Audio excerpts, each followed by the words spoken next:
എല്ലാവർക്കും ആദ്യമായി വിഷു ആശംസകൾ നേരുന്നു. ഏതോ സൗദി അറേബ്യയിലെ ഏതോ കാരാഗ്രഹത്തിൽ തന്റെ അറിവോടെയല്ലാതെ സംഭവിച്ച ഒരു കുറ്റകൃത്യം പിന്നീട് കൊലപാതകമാവുകയും അത് പിന്നീട് വധശിക്ഷയിലേക്ക് എത്തുകയും ചെയ്ത ഒരു സംഭവം, അതും നമ്മുടെ നാട്ടുകാരനായ നമ്മുടെ കോഴിക്കോടുകാരൻ ഫറൂഖ് സ്വദേശിയായ ശ്രീമാൻ റഹീമിന് സംഭവിച്ച കാര്യം നമ്മളെല്ലാവരും അടുത്ത കാലങ്ങളിൽ പത്രങ്ങളിലൂടെ വായിച്ചറിഞ്ഞ കാര്യമാണ്. പക്ഷേ ഇത് ഇത്തരത്തിൽ ഒരു വലിയ മഹാസംഭവമായി മാറിയത് നമ്മുടെ പ്രിയങ്കരനായ ബോച്ചെ ഈ ഉദ്യമം ഏറ്റെടുത്തുകൊണ്ട് തിരുവനന്തപുരത്തു നിന്നും അദ്ദേഹം തുടങ്ങിയ ആ യാചക യാത്ര അദ്ദേഹം 1 കോടി രൂപ സംഭാവന ചെയ്തുകൊണ്ട് ആ അറബി കുടുംബം ആവശ്യപ്പെട്ട 1.5 കോടി സൗദി റിയാലിന് കണക്കായ 34 കോടി രൂപ സമാഹരിക്കേണ്ട ആ ആവശ്യത്തിലേക്ക് 1 കോടി രൂപ സ്വന്തം പോക്കറ്റിൽ നിന്നും സംഭാവന ചെയ്തുകൊണ്ട് അദ്ദേഹം ആ ദൌത്യം ഏറ്റെടുത്ത് അദ്ദേഹം മുന്നോട്ട് വന്ന കാര്യം നമ്മൾ പത്രങ്ങളിലൂടെ അടുത്ത ദിവസങ്ങളിൽ വായിച്ചതാണ്. എല്ലാവർക്കും ഇതൊരു വലിയ സംഭവമായി തോന്നിയിരുന്നു. കാരണം ഇത് നടക്കുമോ? ഇതൊരു അസാധ്യമായ കാര്യമല്ലേ? ഇതൊരു വലിയ ഹിമാലയൻ ടാസ്ക് ആയിരുന്നു. 34 കോടി രൂപ 5 ദിവസം കൊണ്ട് സംഭരിക്കണം. 16-ാം തീയതി ആണ് ആ സുഹൃത്തിനെ നമുക്ക് ആർക്കും അയാൾ അറിയില്ല. ഇവിടെ കൂടിയിരിക്കുന്ന ഒരു വ്യക്തിക്ക് പോലും ഈ അബ്ദുൾ റഹീം ആരാണെന്നോ അയാളുടെ ബന്ധുക്കൾ ആരാണെന്നോ അയാളെ കുറിച്ച് ഒരു ധാരണയുമില്ല. അങ്ങനെ ആരോ ഒരാളായ അബ്ദുൾ റഹീമിന് വേണ്ടി, ഒരു മുസ്ലിമായ അബ്ദുൾ റഹീമിന്, ഞാൻ പറയുകയാണ്, മുസ്ലിം വിശ്വാസിയായ അബ്ദുൾ റഹീമിന് വേണ്ടി, അതിനുവേണ്ടി നമ്മൾ എല്ലാവരും കൈകോർത്തിട്ടുണ്ടെങ്കിലും അതിന് മുന്നിൽ നിന്ന് ലീഡ് ചെയ്ത ആള് അദ്ദേഹം ഒരു ക്രിസ്തീയ മതവിശ്വാസിയായ ബോബി ചെമ്മണ്ണൂരാണ്.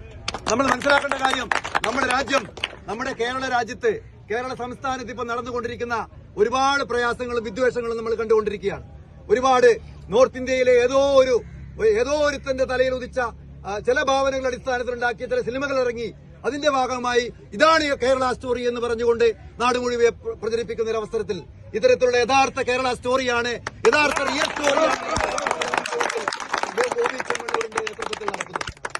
തീർച്ചയായിട്ടും അദ്ദേഹത്തിന്റെ അമ്മ, അദ്ദേഹം വരുന്ന വഴിക്ക് അദ്ദേഹത്തിന്റെ ഒരു വീഡിയോ കാണുകയുണ്ടായി നമ്മള്.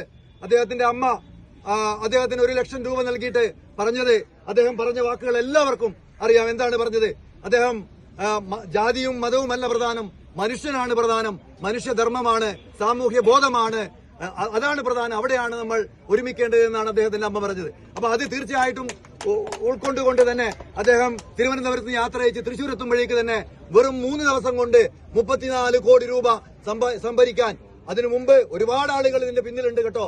കാരണം ഈ അബ്ദുൾ റഹീമിന്റെ ജയിൽ മോചനത്തിന് വേണ്ടി ഒരുപാട് ആളുകൾ, അദ്ദേഹത്തിന്റെ നാട്ടിലെ ഒരുപാട് സമിതികളും ഒരുപാട് സംഘടനകളും പ്രവാസി സംഘടനകളും സ്വദേശി സംഘടനകളും ധാരാളം രാഷ്ട്രീയ സാമൂഹിക സംഘടനകളൊക്കെ ഇതിന്റെ പിറകിലുണ്ട്, മന്ത്രിമാരടക്കം ഇതിന്റെ പിറകിലുണ്ട്. പക്ഷേ അവർക്ക് ആർക്കും 5 കോടിയിലധികം മുന്നോട്ട് പോകാൻ പറ്റിയില്ല എന്നുള്ള ഒരു യാഥാർത്ഥ്യമുണ്ടായിരുന്നു.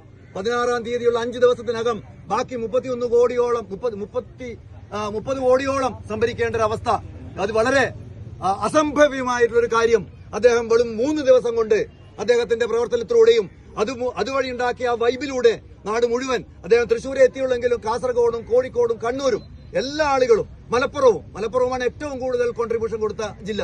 9 കോടിയിലധികം കോൺട്രിബ്യൂഷനാണ് മലപ്പുറത്ത് പോയത്. കോഴിക്കോട് 3 കോടിയിലധികം കോൺട്രിബ്യൂഷൻ പോയിട്ടുണ്ട്.